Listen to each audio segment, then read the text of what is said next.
Shalom, everybody from the nation of Israel. Well, we're in the midst of all sorts of holidays. It's the autumn feast of the Lord, as mentioned in Scripture. Yes, that includes Rosh Hashanah in Hebrew, which is the Feast of Trumpets. And then we go on to Yom Kippur, the Day of Atonement. And then finally, the festival or Feast of Sukkot, the booths that we shelter ourselves over, and more about that. Now, greetings VFI supporters and anybody else watching this video. This week we marked the anniversary of October 7th, 2023, the Hamas massacre which started this Swords of Iron war. I almost said Swords of Iran, because Iran is actually the source of all the trouble and also the source of many of the rockets, missiles, and drones that were fired into Israel even this past week from all points on the compass. Meanwhile, the big question hanging over everything is, when and how will Israel respond to the Iranian ballistic missile attacks of last week? All of that and much more is just ahead on this week's edition of VFI News from Israel.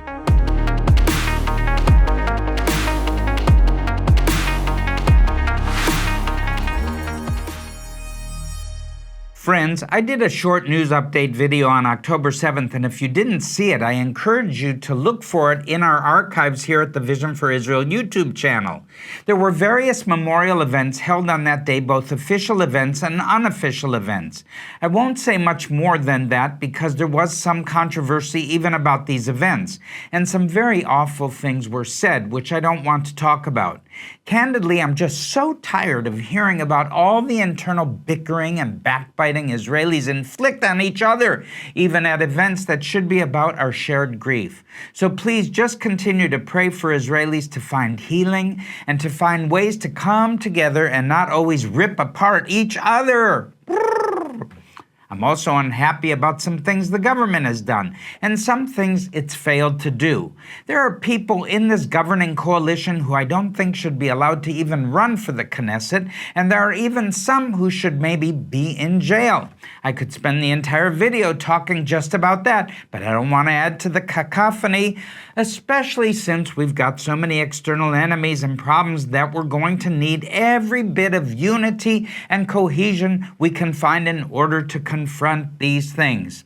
All you need is love, la da da da da. You know that song. But before we get into the news about the soldiers fighting on the front lines and all that, there's something else we need to talk about, and that's the battles many ordinary people are fighting, oftentimes alone. A report was issued this week by the Research and Innovation Center of Maccabi Health Services, which is one of the largest healthcare insurance providers in Israel.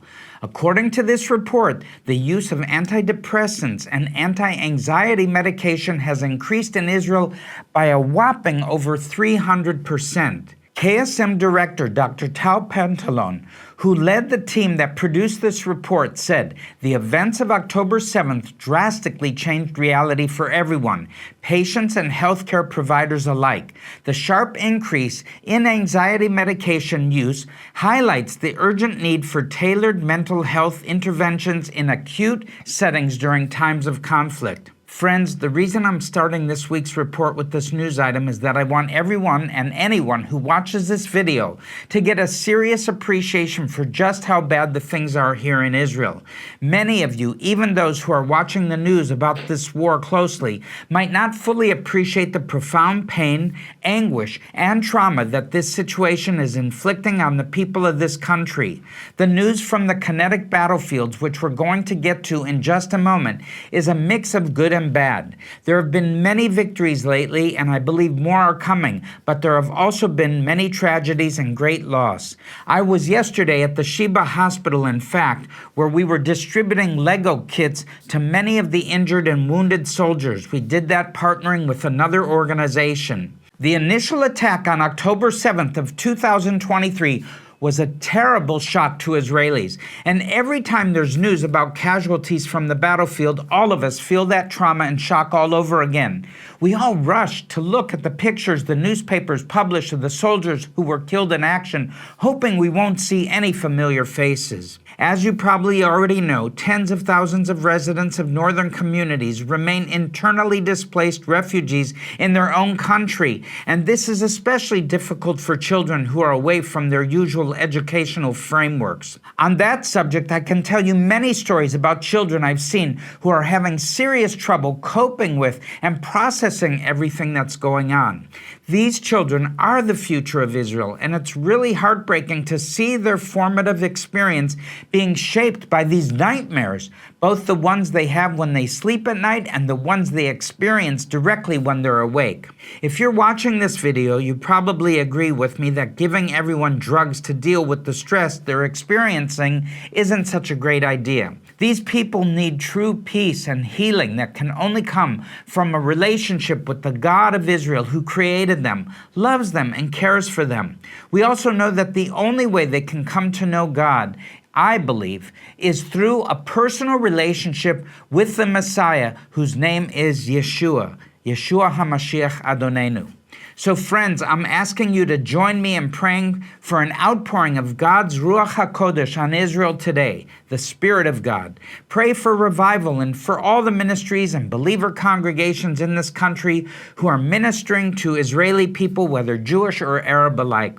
If you can do more than pray, if you can donate to the work of the kingdom of Yeshua the Messiah in the land of Israel today, I urge you to do so. Obviously, I'd appreciate it if you send your donations through Vision for Israel, and you can do that by visiting our website, visionforisrael.com, and click on the Projects tab.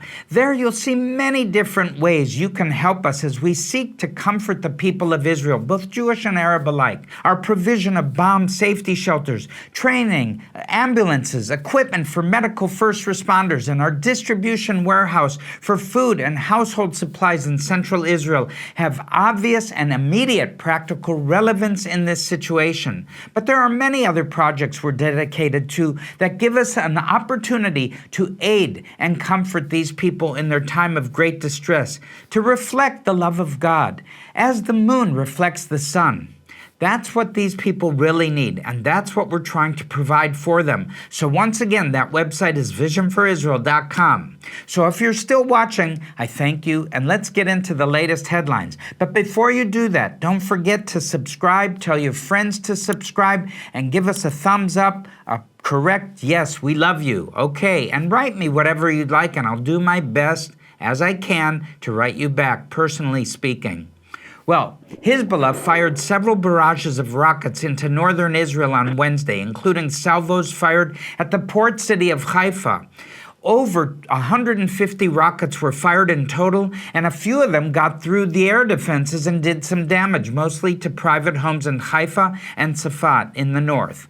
A couple in their 40s who were out walking their dogs in Kiryat Shmona were also killed in the salvo that landed in their city on Wednesday evening. 8 other people were wounded in that attack as well. And there were also several people wounded in Haifa, and I'll ask you to join me in praying for their recovery. Now, it is unpleasant but necessary for me to add a note to this report about how all these deaths and injuries happened. The reports from the Magen David Adom medical teams who responded to these attacks, and I have great respect for them, and cared for those who had been hit, said that the wounded people, including the 2 fatalities in Kiryat Shmona, were hit by shrapnel from the rockets exploding. Now, this might seem obvious, but there's the less obvious part. This even included rockets that had been interceptor rockets from our side. The fragments, big and small, which resulted from these rockets being blown up in the sky by the interceptor missiles, fell to the earth at such high speed and weight and hit people on the ground. This is why it's so important to seek shelter in a protected space during a bombardment, not to be an observatory view and look in the sky. It is worth noting that the only casualty from last week's barrage of ballistic missiles from Iran was a Palestinian man who was out in the open walking down the street in the city of Jericho when a large piece of an interceptor missile fell out of the sky suddenly and landed on him, killing him instantly. There was a security camera mounted on a nearby shop that caught all this on film. It's really awful to watch that film, but it's also important to learn the lesson it teaches us. As we mentioned many times in these broadcasts, Vision for Israel is placing bomb safety shelters so people will have a safe space to run to in the event that they're caught out in the middle of the open when a rocket barrage happens and appears. Shelters we've placed already have saved many lives in this war, and we're trying to place more and more and more as fast as we can. Once again, if you want to help out with these, visit visionforisrael.com and click on the Projects tab. And by the way, as we approach the Feast of Sukkot, it's like a shelter. It's like a booth or an overhead of protection. Now, to continue with the news, the rocket barrages didn't just cause injuries and deaths to people, they also caused damage to buildings and several fires in wooded areas. I can tell you a story about these fires, which, as the Jewish National Fund has told us, have already burned close to 40,000 acres in the north of the country. But it could have been much worse if not for the tireless efforts of the volunteer fire squads who put out the flames as quickly as they can. Now, when they're not putting out the fires, they're working to clear the brush, cut down and move dead trees, and otherwise reduce the amount of fuel that fires will have when they start, which makes it easier to put them out. Now, as you can probably guess again, Vision for Israel is also providing equipment and training, as well as protective clothing to these volunteer firefighting teams. And we thank our supporters for giving us the resources to provide this equipment. If you want to continue this support, join the effort for the first time. You know what to do. I've already mentioned the website twice in this video, visionforisrael.com. That's 3 times. Now, obviously, Israel is not standing around taking all these rocket attacks on the chin. The IDF has sent 4 divisions into southern Lebanon to clear Hezbollah tunnels, firing positions, rocket launching sites, and other infrastructure. These soldiers have already captured enormous quantities of weapons and equipment, and I'm not talking about toy squirt guns, my friends. They've destroyed several tunnels and eliminated hundreds of Hezbollah combatants. I've heard reports about the fighting, including some first-hand accounts from friends of mine who are taking part in it, and the bottom line of all these reports is that this is the same but also very different from the fighting in Gaza. The part that's the same is that the IDF is finding tunnels full of the stuff the enemy wanted to use to attack the Israeli people. What's different is that the Hezbollah fighters are much tougher than the Hamas fighters. They're also much better equipped, trained, organized, and even more motivated. In Gaza, the IDF said they rarely got close enough to Hamas fighters to see them with their own eyes. They mostly saw them on screens that were showing the view that cameras mounted on surveillance drones were transmitting. The Hamas fighters would retreat when the IDF approached and try to attack them with ambushes and hit-and-run tactics. That's not to discount those that did fight in close combat. Now, on the other hand, the Hezbollah fighters aren't doing that as much. They're standing their ground and fighting the IDF at close range. The IDF troops are getting close enough to see the whites of their eyes, to paraphrase a famous line that was supposedly uttered at the Battle of Bunker Hill in the American Revolution. There's an old saying that he who fights and runs away lives to fight another day. Hamas definitely played that game, but so far Hezbollah seems less inclined to do so. Like I said, this makes them a lot more dangerous than Hamas, but it also means that the IDF is getting an opportunity to permanently remove the threat they pose. The IDF estimates that it has already eliminated over 500 Hezbollah ground troops in these engagements. That's in addition to the thousands of mid-level and senior commanders that have already been eliminated by the last month of airstrikes, which followed the pager and walkie-talkie attacks, which are already passing into legend. Quite a legend, actually. Now, amidst all of this, our Prime Minister Benjamin Netanyahu posted a video to the internet this week urging Lebanon citizens to take this opportunity to rise up against Hezbollah and take their country back. He said, and I couldn't agree more with him, that the real occupying force in Lebanon is not Israel, but Iran, who has trained, funded, and armed Hezbollah for their own purposes at the expense of the Lebanese people. Israel is now in the process of taking Hezbollah down, and this gives the people of Lebanon an opportunity to take control of their destinies. Destiny! In a way they haven't been able to do for a very long time. Now, I have a comment to make on this because it's very obvious that Israel has infiltrated Hezbollah and has very high-quality intelligence about what Hezbollah is doing, where its leaders are, where its weapons are, and much more. This intelligence is coming from Hezbollah's domestic Lebanese opponents, and I'm quite certain that includes the Lebanese armed forces and other arms of internationally recognized governments. They've already picked a side in this battle, and although I'm sure they don't love Israel, they obviously hate Hezbollah, and so they're willing to work with us against Hezbollah. I'd also be willing to bet that the intelligence services of Egypt, Saudi Arabia, Jordan, and maybe others are also helping in this effort against Hezbollah and their Iranian puppet masters, although we'll never hear about this in public. Well, to sum up, friends, the war against Hezbollah is going very well. I always like to end these reports with some good news, but this time I'm putting the good news here in the middle, and I'm afraid there's still some more not so good news we have to talk about before we reach the finish line. The big story that's hanging over everything else is, of course, the question of when, how, and how hard Israel is going to strike Iran in retaliation for last week's ballistic missile attack.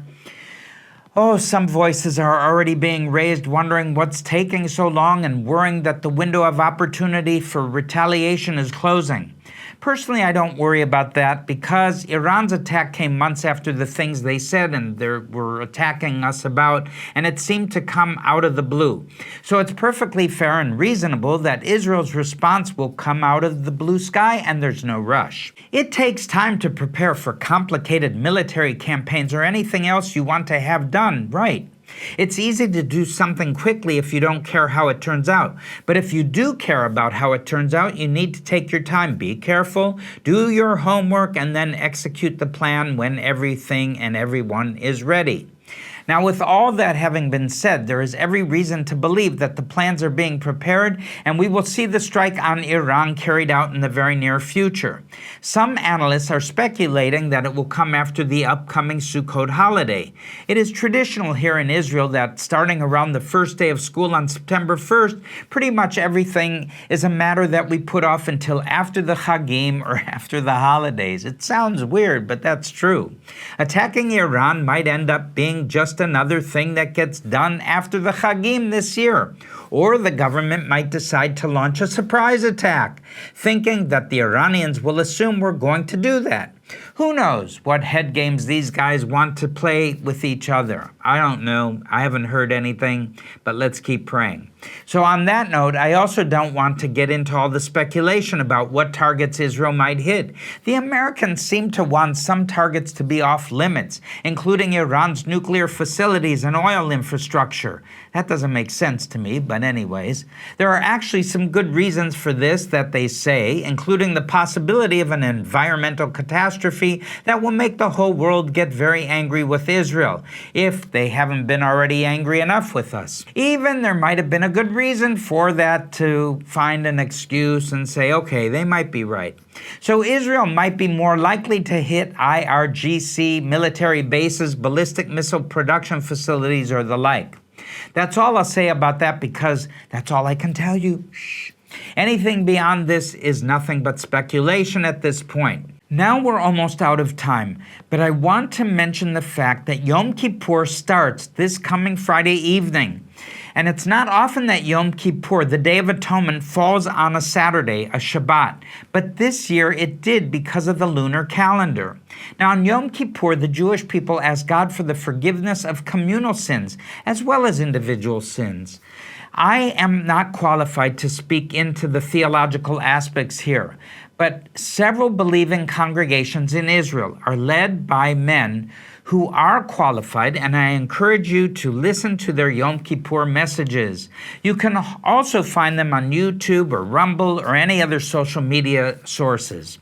Now, even people who know very little about ideology or theology probably know that on Yom Kippur, Jews fast from eating food and even drinking liquids. This is probably the most well-known part of this holiday. The reason I'm mentioning this to you right now is because many Israelis are going to be fasting these days. But not just on Yom Kippur, there's a growing food crisis in this country, and it's getting worse. Our domestic agricultural production has been severely affected by this war, and so we've had to import more of our food, and that means prices in the grocery stores are soaring. Many families are in great distress and danger because of this. And there are many parents skipping meals so their children don't have to. I'm not joking, friends. It's already coming to that here in Israel. It probably won't surprise you to hear that Vision for Israel is providing food and household supplies to households of families in distress all over Israel. And we would like to provide even more. So if you want to help with that, once again, the website is visionforisrael.com. On that note, friends, I'm Barry Siegel, and this has been another edition of VFI News from Israel. See you again next week, if not before. God bless you and shalom, Shabbat shalom, Gemar Chatima Tova. May your name be inscribed in the book of life.